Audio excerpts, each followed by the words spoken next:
The United States Fencing Association presents the companion videotape for the Coach's College Basic Foil Training Manual. This tape was developed by maestros Alex Beguinet and Ed Richards. Every effort has been made to accurately demonstrate all material in this training manual. Chapter 1. Preparatory Footwork Exercises. After a suitable warm-up and stretching period, please follow along with the demonstrator. You may pause the tape and repeat an exercise at any time. Part A. Preparatory exercises for the position of on guard, also called centering.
Part B.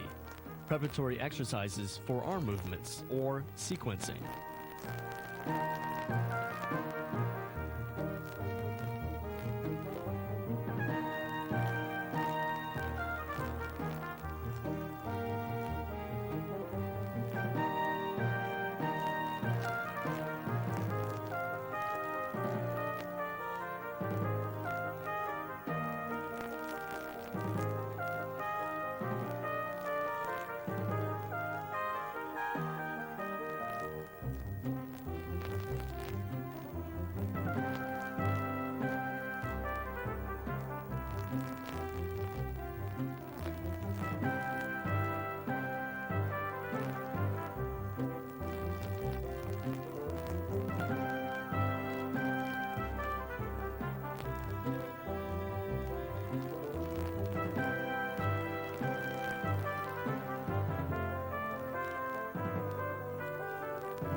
Part C.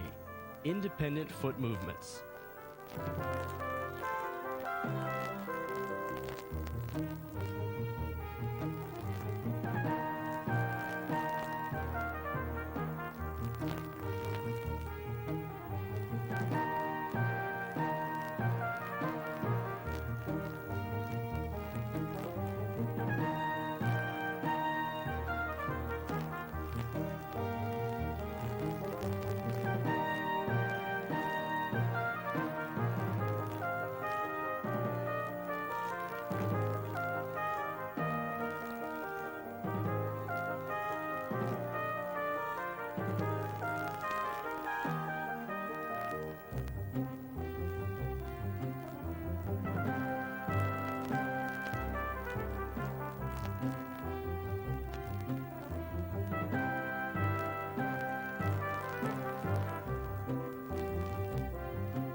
Part D, crossover movements.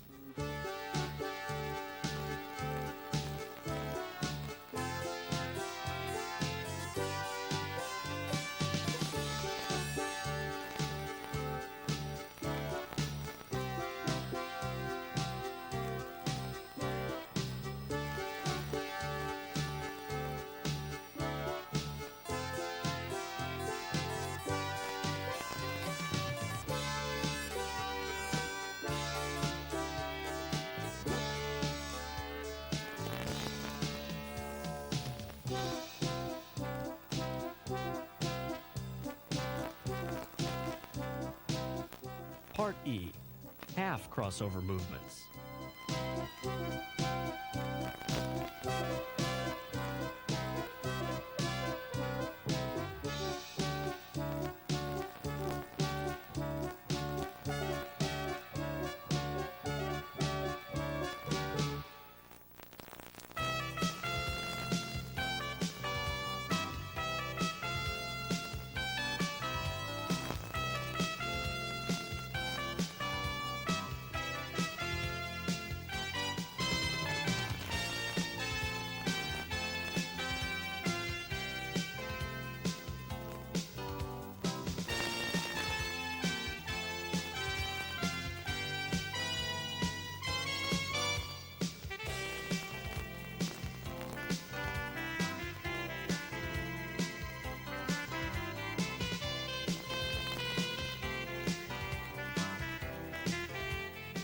Part F, half advance and half retreat.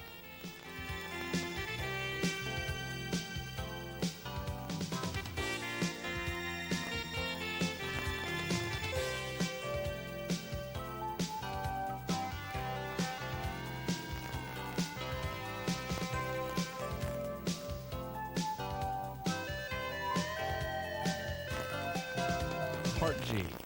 All of the three preceding movements can be combined. Carefully practice moving your center of gravity straight forward or backward fluidly while maintaining your balance.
Chapter 2, Fencing Footwork Techniques.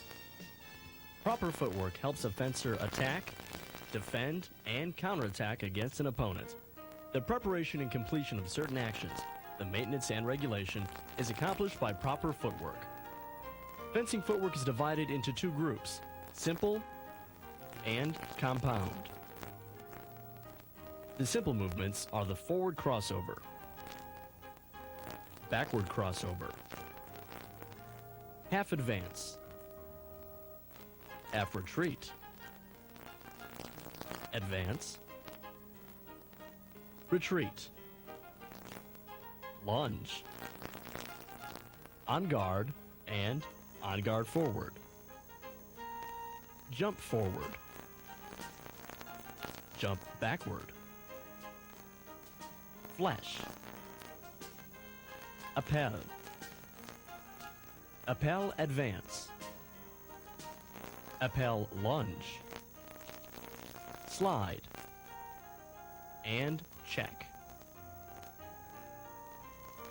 The compound movements are the double advance, double retreat, advance lunge, and the jump forward lunge.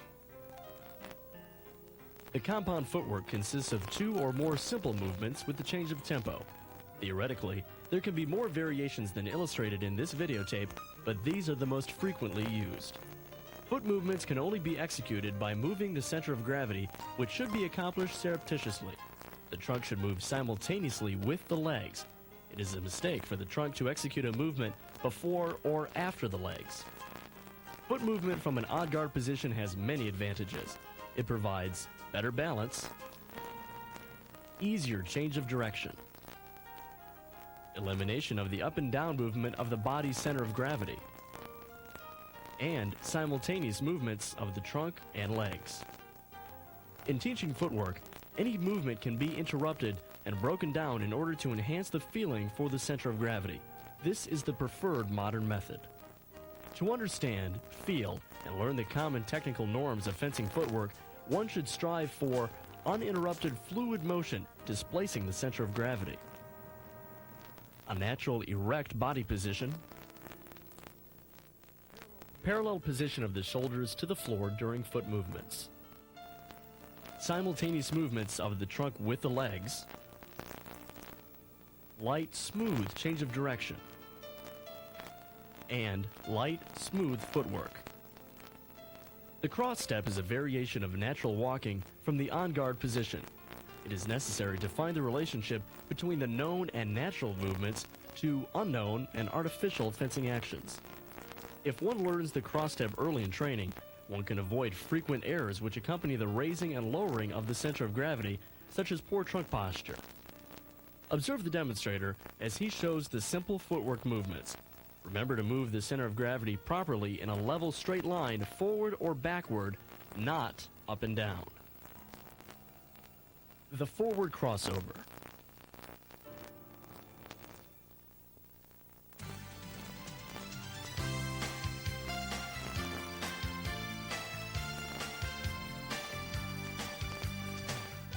The backward crossover.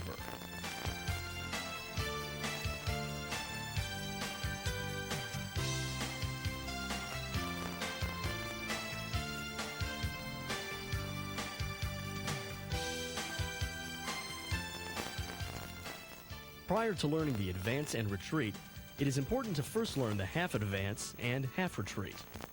The half advance. The half advance is made from the on-guard position. The center of gravity moves simultaneously forward with the front leg. The back leg pushes forward to help move the center of gravity.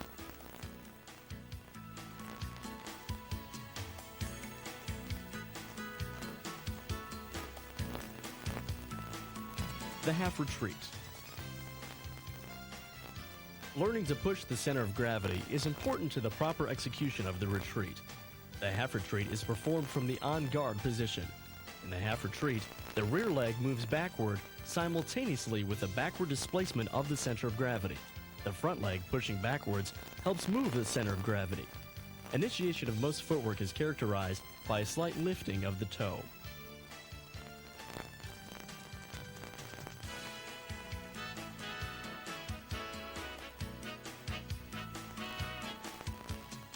The advance.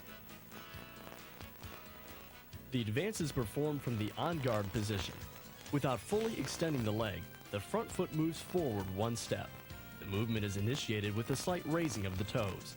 The heel should just clear the floor, neither touching the floor nor raising it too high. The front heel should land as the back leg pushes the center of gravity forward. The back foot should follow, covering the same distance as the lead foot.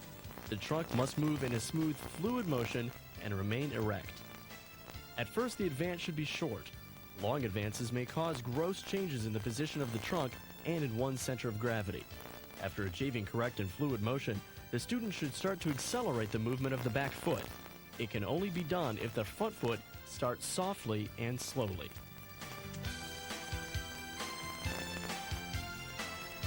The retreat. The retreat is also executed from the on-guard position. Without extending fully, the back leg moves backward one step. The front leg follows and covers the same distance as the trailing foot. The front leg pushes slowly to promote a fluid backward motion of the center of gravity. When performed correctly, the retreat preserves contact and distance with the opponent. Footwork has two important requirements. Regardless of the length of movement, neither of the legs should extend fully, and the trailing foot should follow the lead foot without interruption. Footwork must always be relaxed, natural, elastic, and supple. One should avoid having the center of gravity move in a parabolic fashion. The lunge. The lunge is one of the most important and complex fencing movements. The front toes should rise and the foot should glide just barely above the floor. Simultaneously, the back leg should be rapidly extended. In this way, the center of gravity is transported forward. The front heel should land first. The correct final position is as follows: trunk upright, front thigh parallel to the floor, front knee perpendicular to the instep of the front foot, back leg extended but relaxed, and the back foot flat on the floor. When the lunge is performed with a weapon by a beginning fencer, the weapon arm is extended first, the shoulder relaxed, weapon in line with the arm, and the point directed at the target. With more advanced pupils, the weapon arm is extending during the lunge, making sure the extension starts before or with the lunge. Near the completion of the back leg extension, the back arm should drop relaxed toward the back thigh, palm up. The front leg should arrive in its position after the point strikes the target. When practicing the lunge, remember that the point hits the target before the front foot hits the floor. When in the lunge, the center of gravity is not exactly in the body's geometrical center. However, the fencer should feel that his weight is distributed equally on both feet. The depth of the center of gravity naturally depends on the length of the lunge, since it is always lower in the lunge than it is in the guard position. The center of gravity should not be lower than the line which connects the front knee with the back ankle. The back arm should be relaxed and parallel with the back leg. The returning to the on guard. In returning to the on guard position from the lunge, the front leg pushes the fencer's body backward from the heel. By flexing the back leg sharply, the center of gravity is transported backward to the original on guard position. The front foot then returns to the original on guard stance. Some coaches prefer their fencers to bend the weapon arm after returning to the on guard position to cover the target area. Other coaches prefer their fencers to bend their weapon arm first and then recover in order to emphasize relaxation of the shoulder. In either of these schools of thought, the center of gravity should move parallel to the floor without wavering. The jump forward. In the jump forward, the front foreleg swings forward without elevating the knee. The toes remain straight. As the landing front leg descends, the back foot quickly moves forward a distance equal to that covered by the leading foot. Both feet should land simultaneously. The jump must be flat, with the feet just grazing the floor, keeping the trunk vertical. The jump starts slowly, but finishes with explosive speed. The jump backward. In the jump backward, the back foot moves backward one step. At the same time, the front foot makes a flat jump backward. Both feet land at approximately the same time.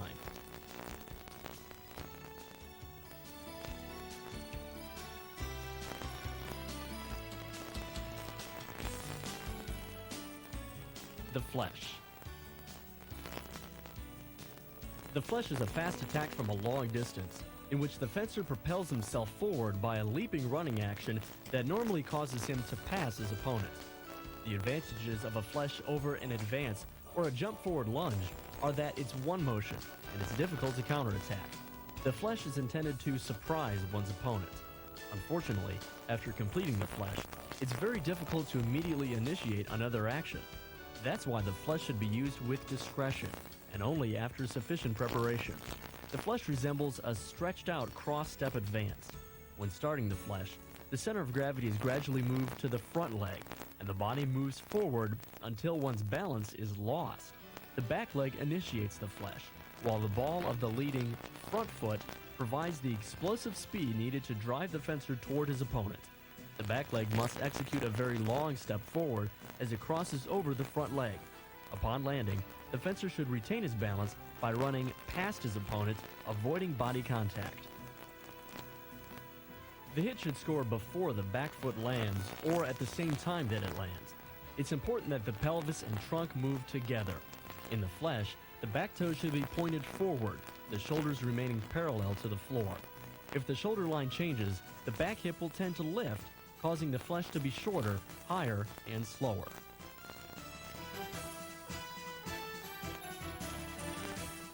The appel.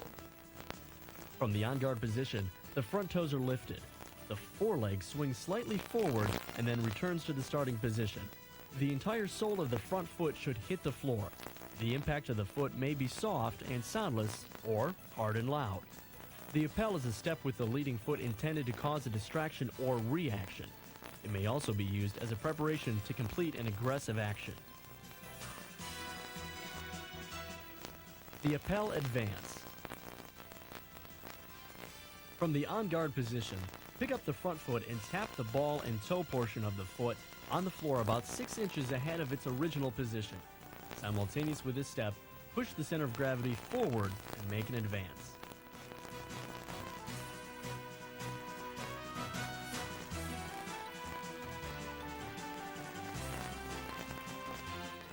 The appel lunge. From the on-guard position, pick up the front foot and tap the ball and toe portion of the foot on the floor about 6 inches ahead of its original position. Simultaneous with this step, propel the center of gravity forward, kicking out the front foreleg and pushing with the back leg to complete the lunge.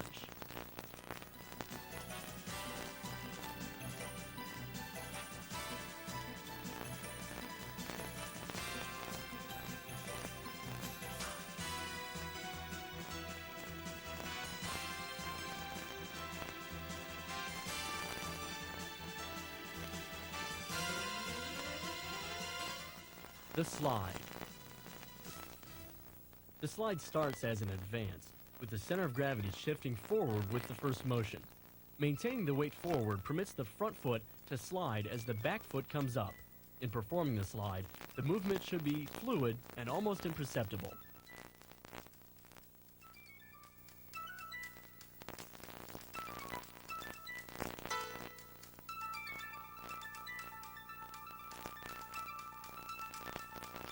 The check. This movement can be used for attack or defense.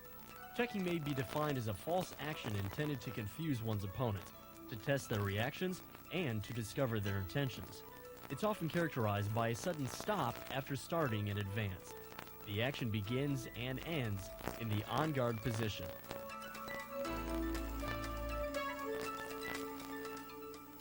Compound foot movements. The double advance. The double advance is not the same as making two advances. As the first advance is being completed, a change in tempo causes the front foot to accelerate forward to quickly initiate the second advance. The double retreat. To start the double retreat, the back foot should step backwards slowly. The front foot should accelerate smoothly to complete the first retreat. To complete the second retreat without loss of tempo, both soles should land on the floor almost at the same time. The double advance and double retreat play an important role in regulating distance. The advance lunge. Successfully mastering the double advance will make learning the advanced lunge much easier. The success of the advanced lunge depends on the fluid combination of the advance and the lunge, and is used to launch the attack from long distance.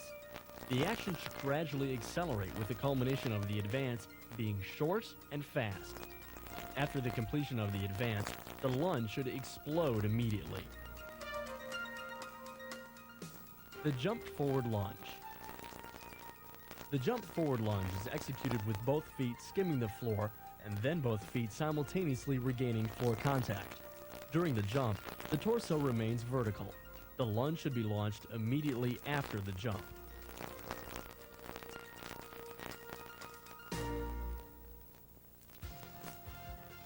Even the most perfect footwork is composed of positive and negative phases.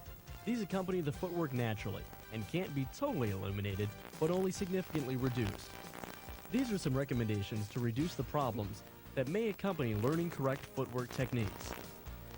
Avoid prolonging the advance, retreat, or jump. The foot should be in the air as short a time as possible. The final movements should be completed without delay. The trunk and the legs should move in coordination with each other. The center of gravity should move parallel to the floor. Avoid telegraphing the action. While keeping fencing distance, the fencer should be able to change the rhythm of the footwork. Only by changing the rhythm of the footwork is it possible to take over the initiative and get the right distance for an attack. While keeping the distance, even during a sudden change of direction, a fencer should maintain the natural fluidity required. Footwork can be done in first or second intention. In second intention, the footwork is executed in such a way that the fencer can, at a certain point, refrain from completing the foot movement. Chapter 3. Footwork Distance Exercises. One of the essential conditions for the success of a fencing action is proper distance from the opponent. Establishing and maintaining this optimal distance depends first on all of the maturity of the fencer's sense of distance, the keenness of the eyes, the readiness for observation, the sense of tempo, rhythm, and space, combined with the subtlety of blade perception and outstanding leg technique, are all conditions for good distance perception. Exercises at short distance. Part A. Exercise without equipment. The leader and pupil are in the on-guard position with the palm of the front hand slightly touching. The palms of the hands should remain in this same position while incorporating the different footwork movements. All movements should be done in a smooth, fluid, and relaxed manner.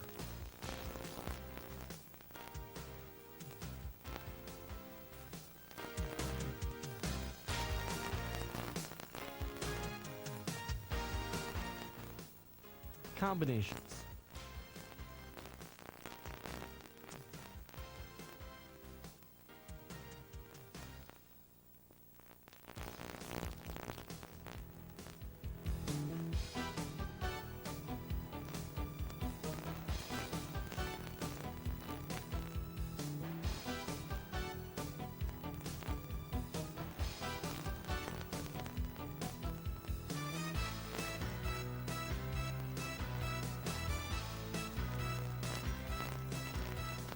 Part B.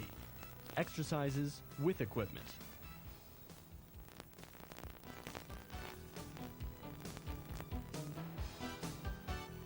The fencers are in the on-guard position.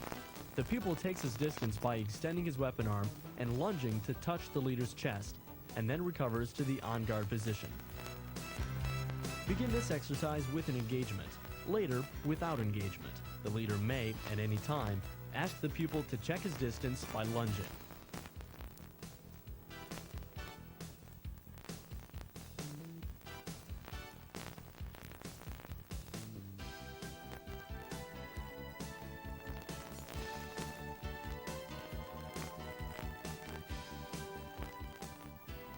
Exercises at advanced lunge distance with equipment.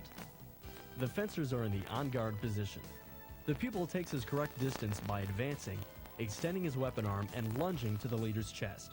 The pupil recovers backward and makes a retreat.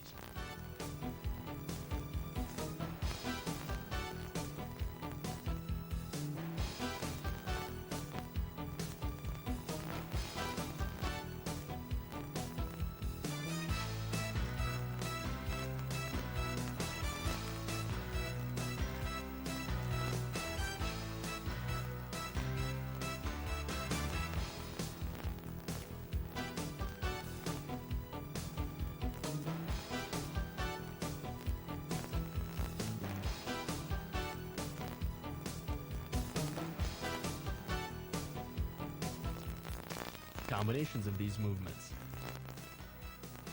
The leader may, at any time, ask the pupil to check his distance. All the exercises should be done slowly at first to give confidence and security to the pupil. Later, when the pupil is more confident, the leader's footwork should change by increasing the speed and tempo. Proper footwork technique will be required to maintain the proper distance.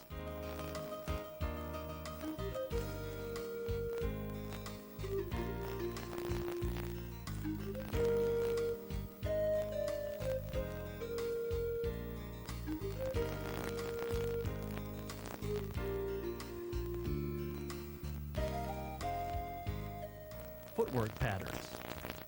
For the success of these footwork patterns, the essential conditions are balance, control, coordination, and smoothness. At all times, the pupil should be loose and in perfect balance. The body should be kept in total control without any rocking or swaying during the patterns. Make sure to vary the speed and tempo after the pupil masters one or several patterns. When practicing footwork, work for 3 minutes and rest 1 minute, doing 1 to 3 sets. Upon finishing a set of exercises, rest 3 minutes. First, check your pulse. It should be at 25 to 30 beats per 10 seconds. Then work for 1 minute, accelerating in the last 15 seconds. Rest for 30 seconds. At the end of 3 series, your pulse should be 35 to 37 beats per 10 seconds.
Tactical footwork exercises. The following are some footwork sequences that fencers will use in footwork exercises that are designed to help them apply basic tactics. Part A, from middle distance.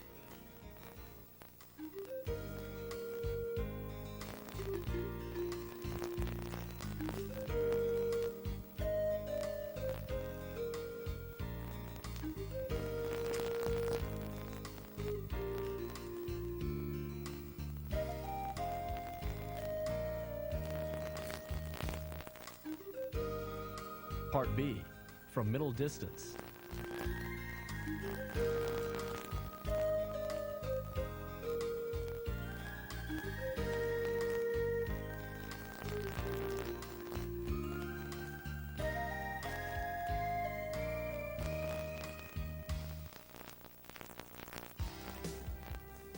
Part C, from middle distance.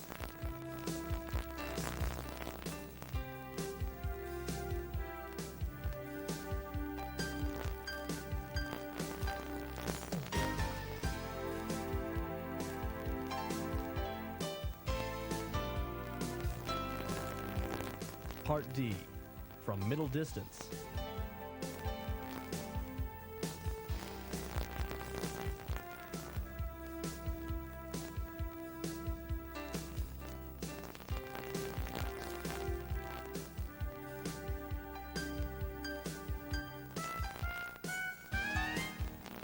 Part E, from long distance.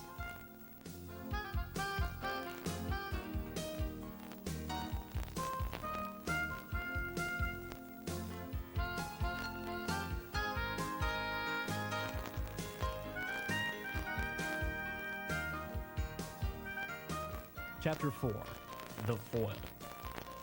A list of the complete general specifications for the foil can be obtained from your coach's training manual or the USFA rule book. Holding the French foil. The French grip foil is held in the palm of the weapon hand, the thumb lightly flexed downward and located close to the finger pad inside the guard. The underside of the grip rests on the first joint of the index finger. The other fingers fold together without tension around the grip to assist in manipulating the action of the blade and to provide general support for the thumb and index finger against an opponent's action.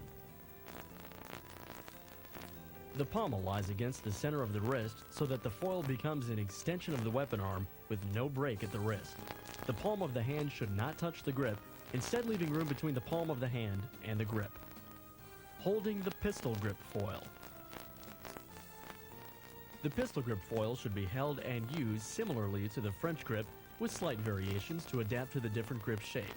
In this example, two fingers go between the thumb pad of the guard and the first prong of the pistol grip, with the remaining fingers resting on the second prong.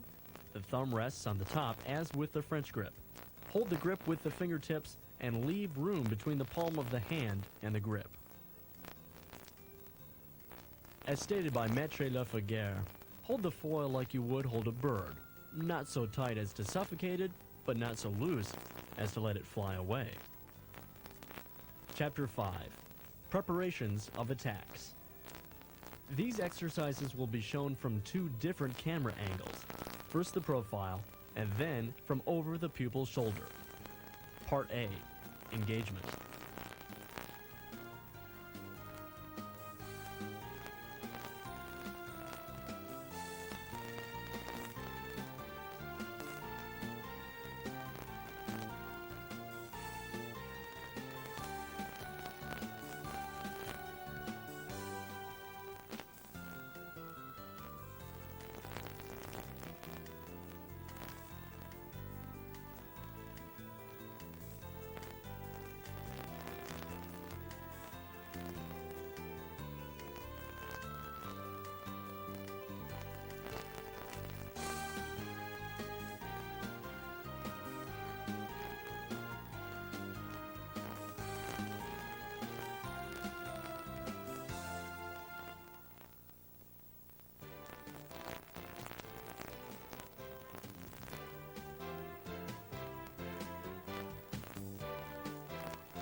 Part B, Blade Actions with Press and Beat.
B.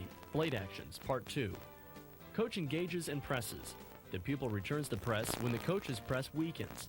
The coach returns the pupil's press as it weakens. The pupil then disengages with or without the lunge.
B. Blade actions, Part 3. Coach beats. The pupil returns the beat.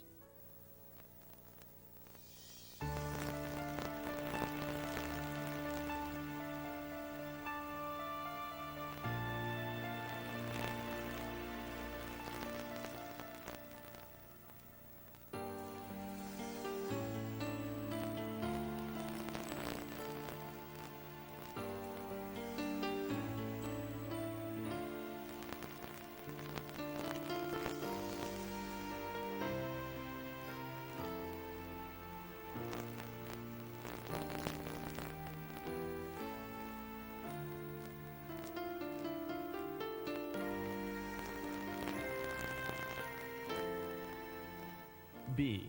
Blade actions, Part 4A. Coach performs a double beat. Pupil answers with a double beat.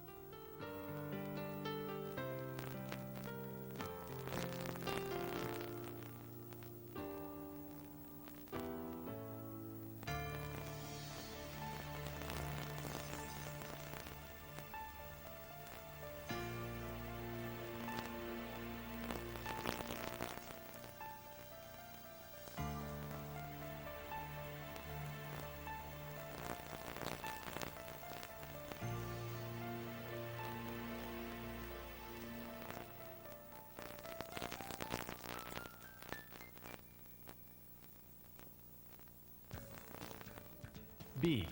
Blade actions, Part 4B. Coach initiates a double beat, the first one being weak and the second being strong. The pupil answers with a double beat, the first weak and the second strong.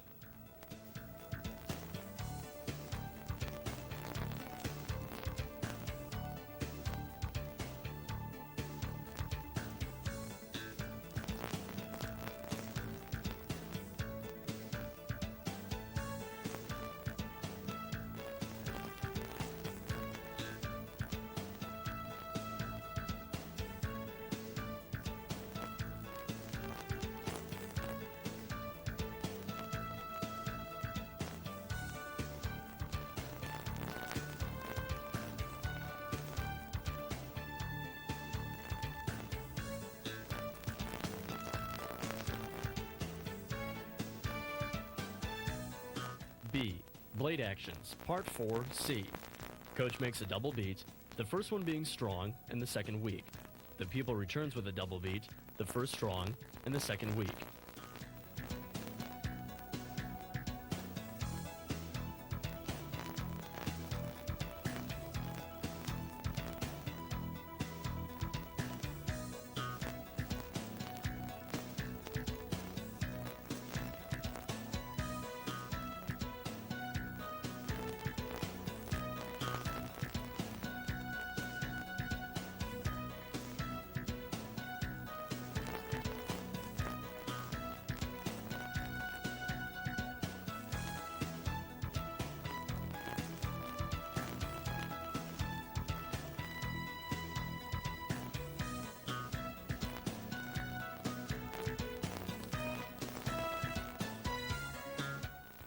B. Blade actions, Part 4D. The coach performs a double beat with 2 strong or 2 weak beats. The pupil answers with 2 strong or 2 weak beats.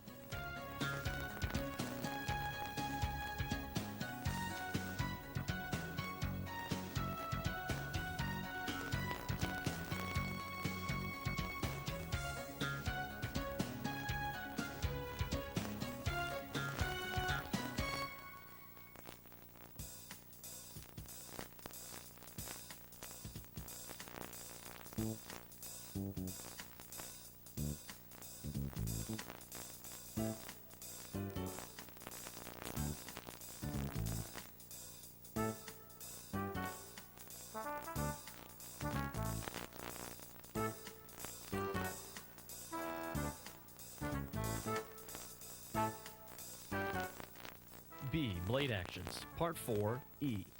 The coach performs a double beat with a longer pause between the 2 beats. The pupil returns the double beat, following the tempo of the coach.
B.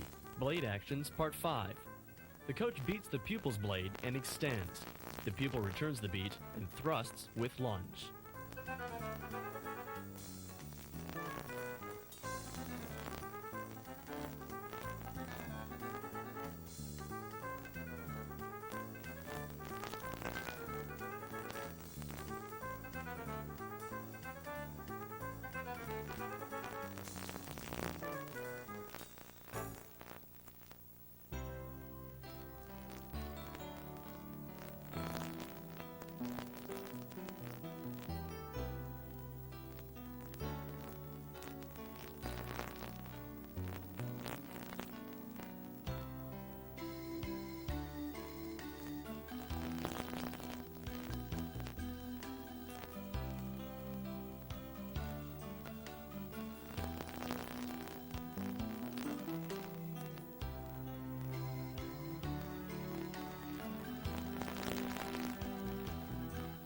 B. Blade actions, Part 6. Coach beats and extends with an advance or a lunge. The pupil beats and extends without the lunge.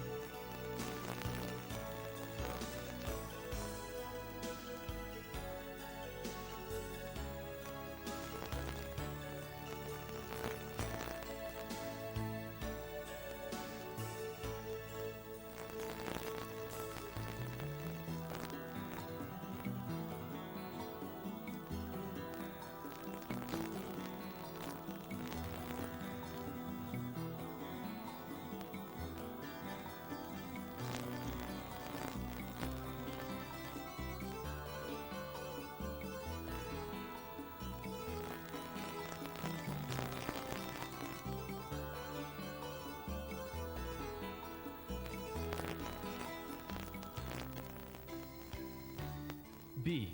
Blade actions, Part 7, A, B, and C. Coach presents a high line extension. The pupil does not respond. The coach presents a low line extension. Once again, the pupil does not respond. The coach beats the pupil's blade and extends. The pupil returns the beat with a thrust and lunge.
B.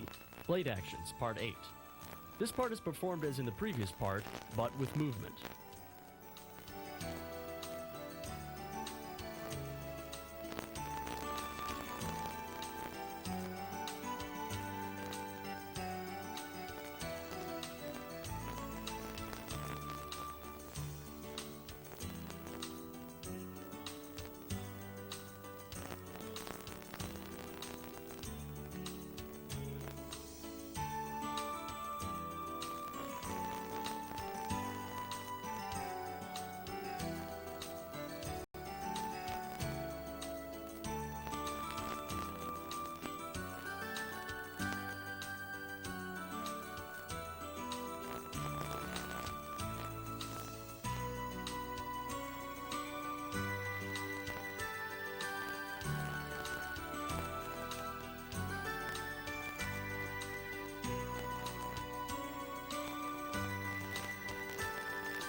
B. Blade Actions, Part 9. Coach presses. The pupil responds with a return beat and a press.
B. Blade Actions, Part 10. Coach engages the pupil's blade, presses, and beats. The pupil returns the engagement, presses, and beats the coach's blade.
B.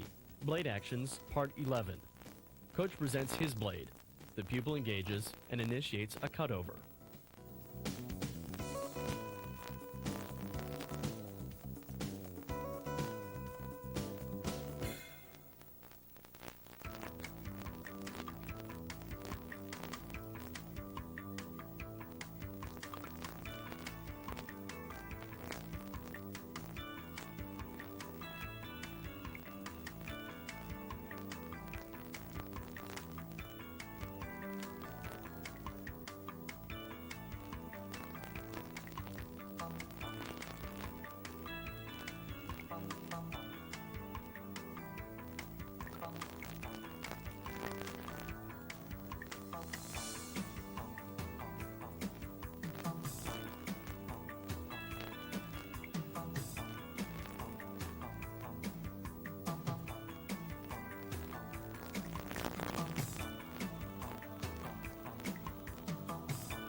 Chapter 6. Basic Definitions. Please refer to your coach's training manual for the list of essential definitions. This section will only illustrate the 8 fencing lines.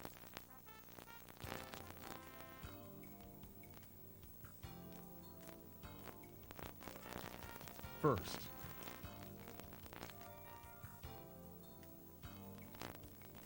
second,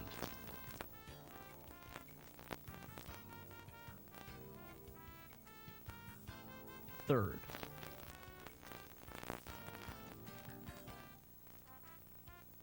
fourth,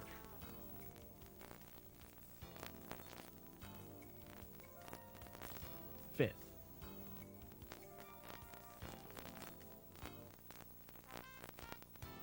sixth,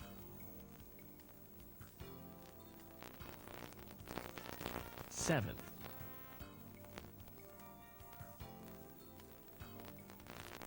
eighth,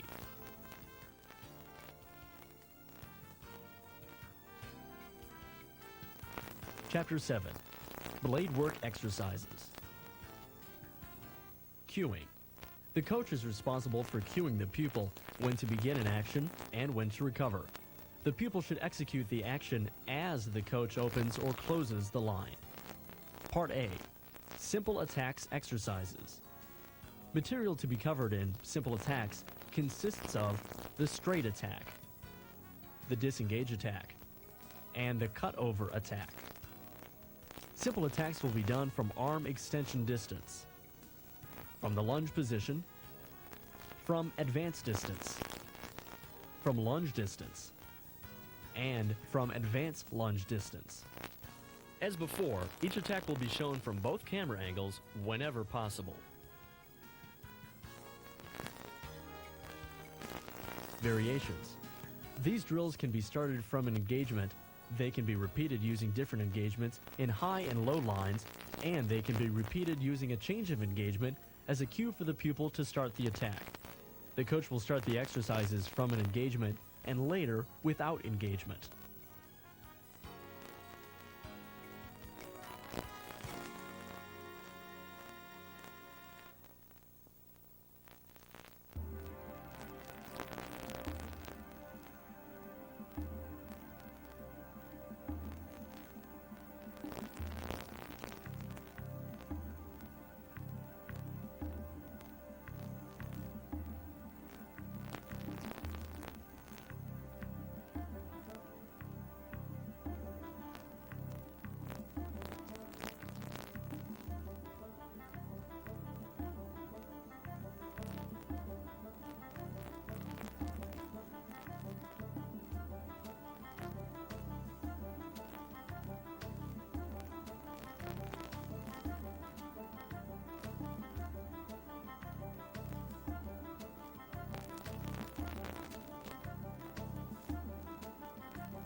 Part B, parry-riposte exercises.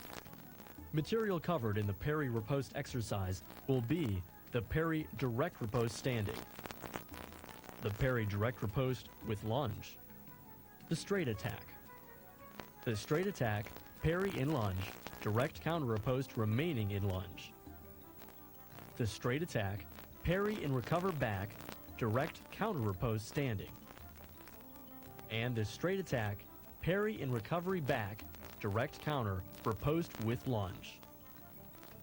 The coach parries after every attack to acquaint the pupil with the parry system.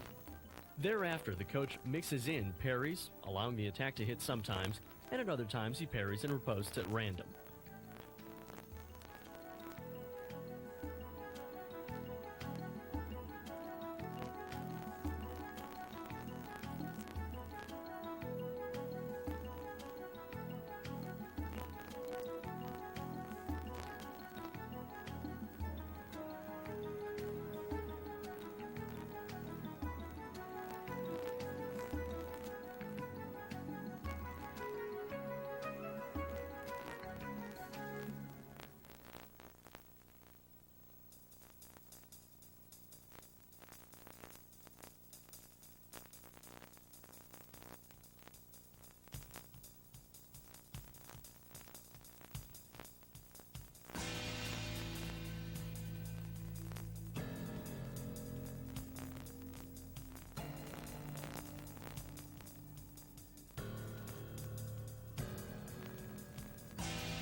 Parry-riposte variations, Part A, with movement from lunge distance.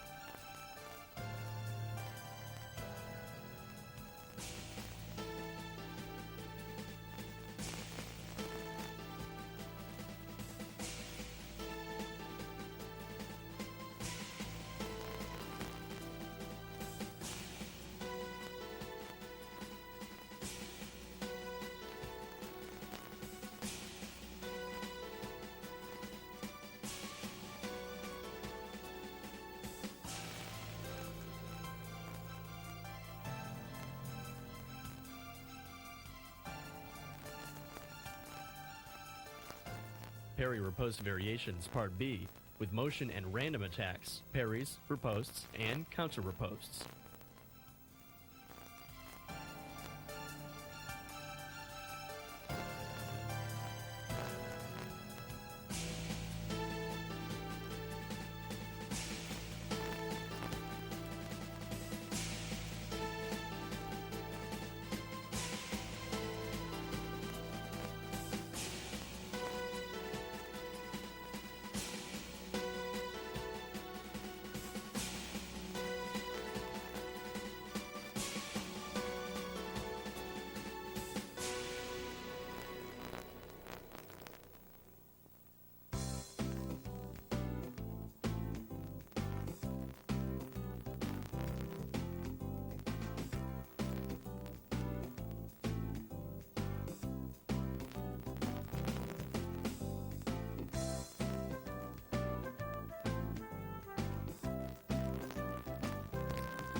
Part C, compound attacks exercises.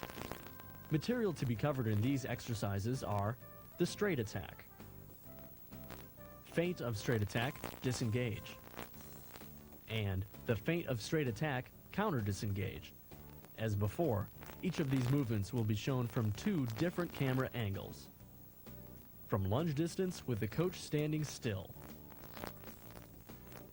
The coach gives the command to recover after each action. The beginner should not begin the lunge until after the extension in the feint.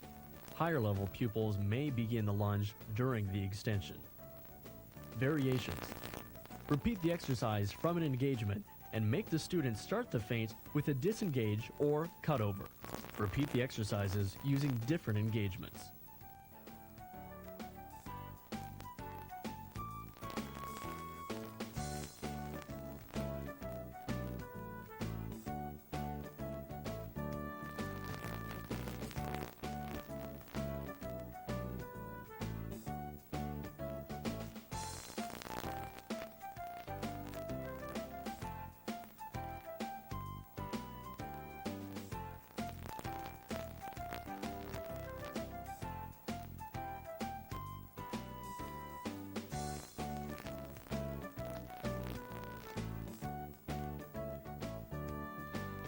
Part D. Compound attacks exercises in movements. The coach must move slowly so that the pupil recognizes the distance factor. Give cues only when the pupil has completed a step back or forward. The movement is to be considered simply as transferring the lunge distance to different places on the fencing strip. This drill is not combat. It must be done slowly, smoothly, and precisely. The cues must be given as the pupil goes back at first, then as the pupil comes forward while the coach steps back. In the beginning, actually come to a stop before giving the cue. Later, make the stop and the cue coincide.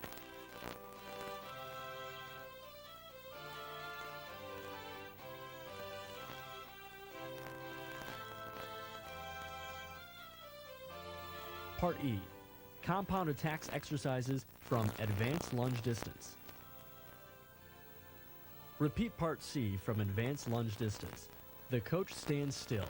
The task of the pupil is to make the correct coordination of hand-foot and to execute the final attack action rapidly yet loosely. The coach must insist on precision. Above all, the pupil must understand that the advance is the preparatory phase of the actual attack. This is vital to prepare the pupil for the various possibilities. The opponent may make a line, a counterattack, or an attack on the preparation. All of these will be introduced later in the pupil's training. This is a very important area on which to focus. The entire process should be thought of as a simple transfer of the body from one spot to another closer to the opponent, getting close enough to make a lunge. Only when the pupil has advanced without leaning to the coach, without stiffness in the arm, with perfect footwork, can the final action be allowed to begin. The presentation of any feint must be careful and meaningful. When all of this has been accomplished, simply repeat the exercises in Part C.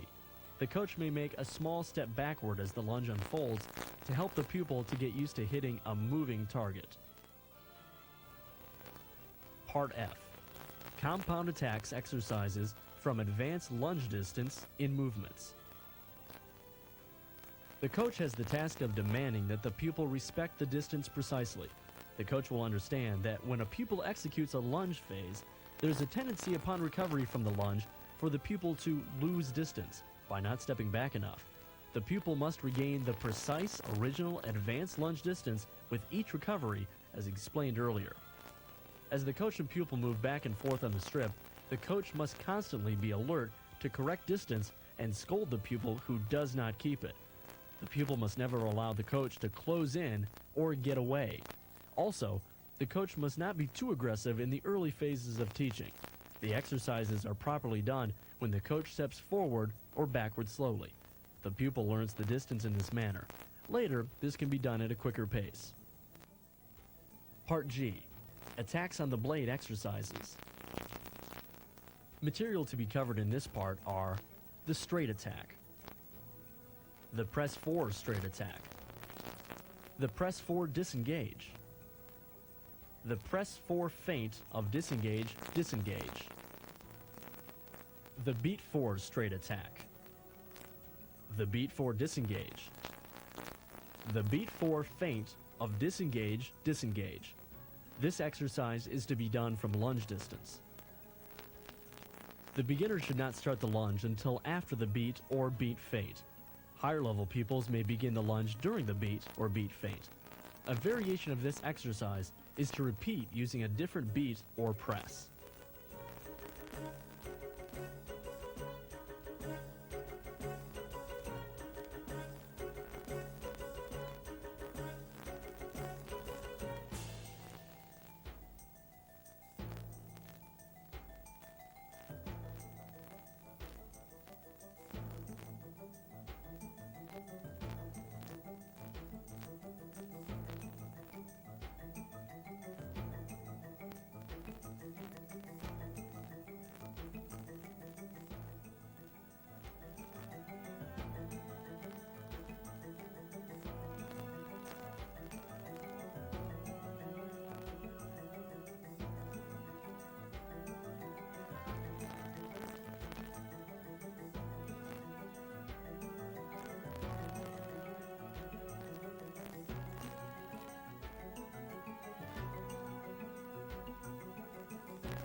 Part H. Attacks on the blade exercises in movements. The coach must move slowly so that the pupil recognizes the distance factor. Give the cues only when the pupil has completed a step back or forward. In the beginning, come to a stop before giving the cue. Later, make the stop and cue coincide. Repeat Part G with these movements.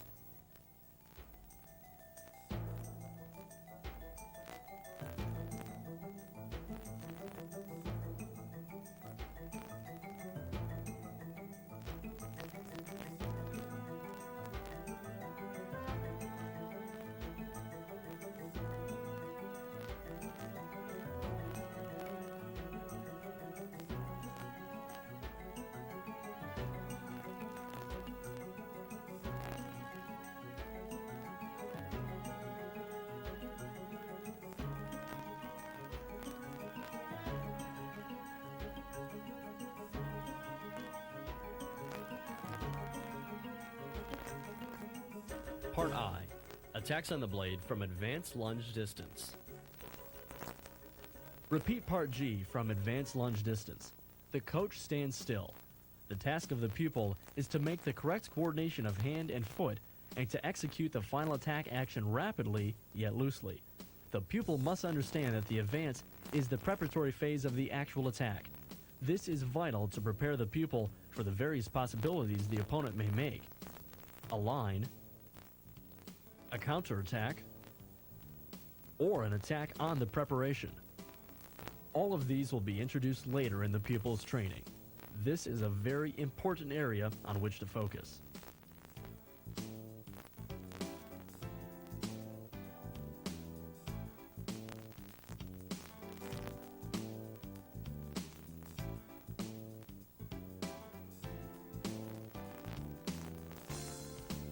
Part J. Attacks on the blade exercises from advanced lunge distance in movements. Repeat Part G from advanced lunge distance in movements. The coach must demand that the pupil respect the distance precisely. The coach will understand that when a pupil executes the lunge phase, there's a tendency upon recovery from the lunge for the pupil to lose distance by not stepping back enough. The pupil must regain the precise original advanced lunge distance with each recovery. As the coach and pupil move back and forth on the strip, the coach must constantly be alert to the correct distance and scold the pupil who does not keep it. The coach mustn't be too aggressive in the early phase of teaching.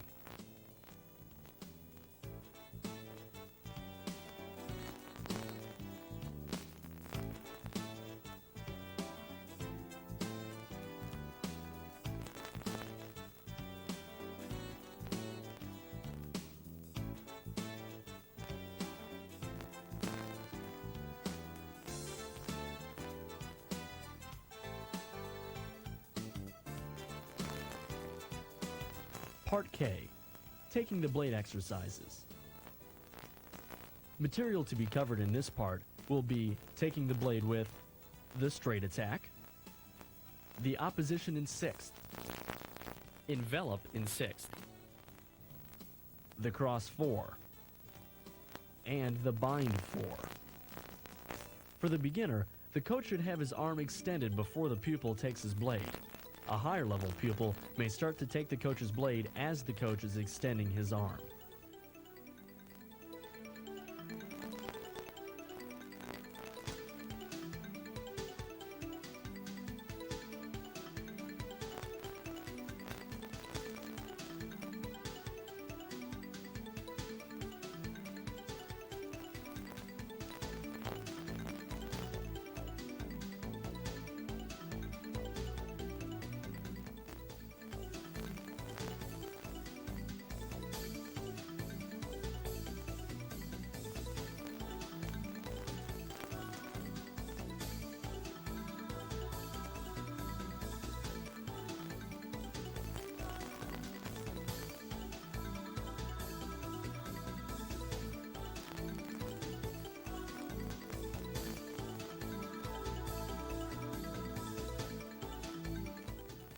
Part L, taking the blade exercises in movement.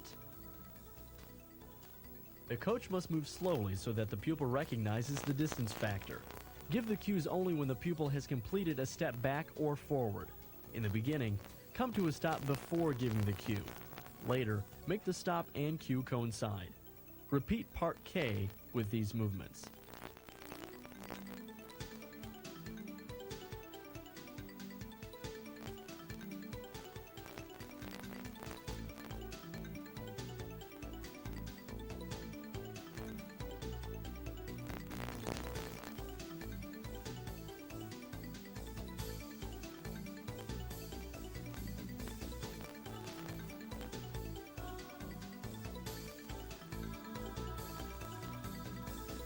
Part M, taking the blade exercises from advanced lunge distance. Repeat Part K from advanced lunge distance. The coach stands still. The task of the pupil is to make the correct coordination of hand and foot to execute the final attack action rapidly yet loosely.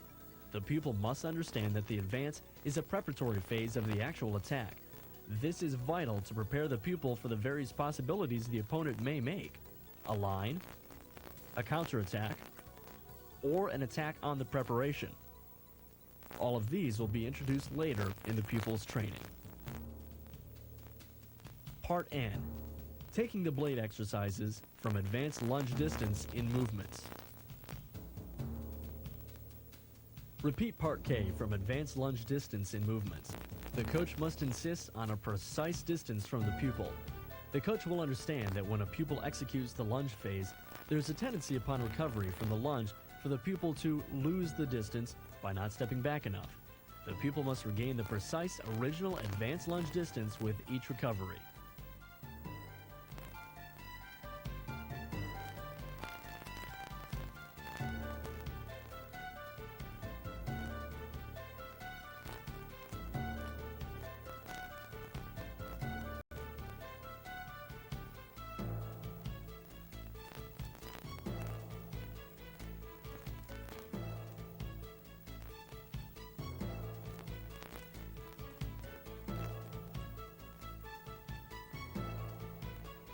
Part O, remise, reprise, redoublement exercises. Material covered in this part of the remise, reprise, redoublement exercise is the straight attack, straight attack parry in the lunge simple counter riposte, straight attack remise, straight attack reprise, straight attack redoublement. These exercises should be done from lunge distance. The coach may press or not as desired so that the pupil will use direct or indirect blade work in redoublement.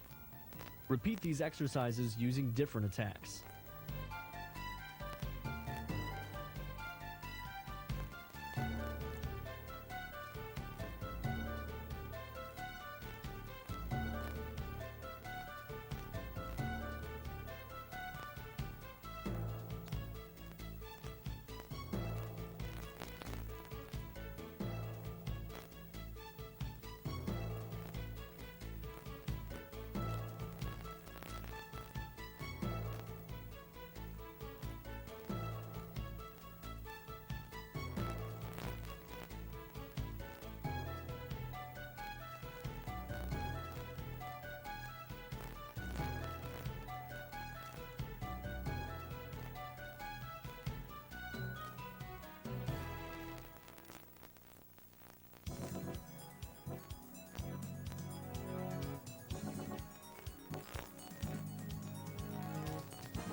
Part P, attacks on the preparation. Material to be covered in attacks on the preparation are the straight attack on the preparation, the derobement, and the compound attack on the preparation, or feint in tempo.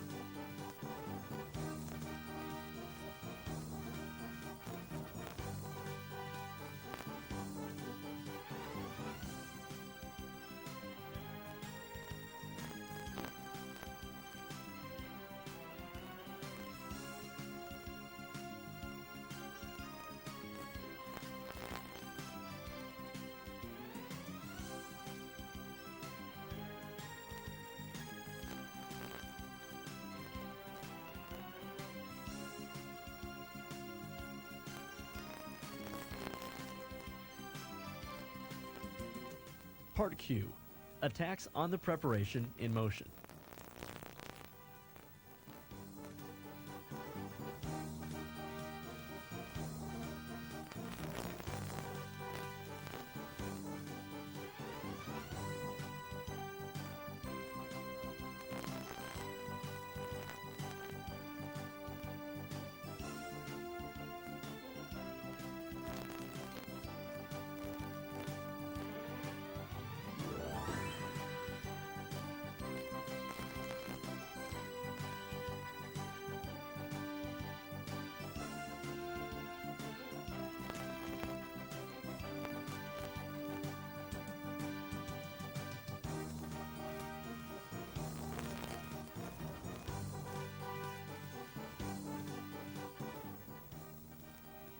Part R, random combination of all of the above parts in a lesson. Each part is demonstrated in one line. Do not forget to utilize all lines in each part.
Chapter 8, Fencing Schematic Diagrams. Please refer to your coach's training manual for these diagrams.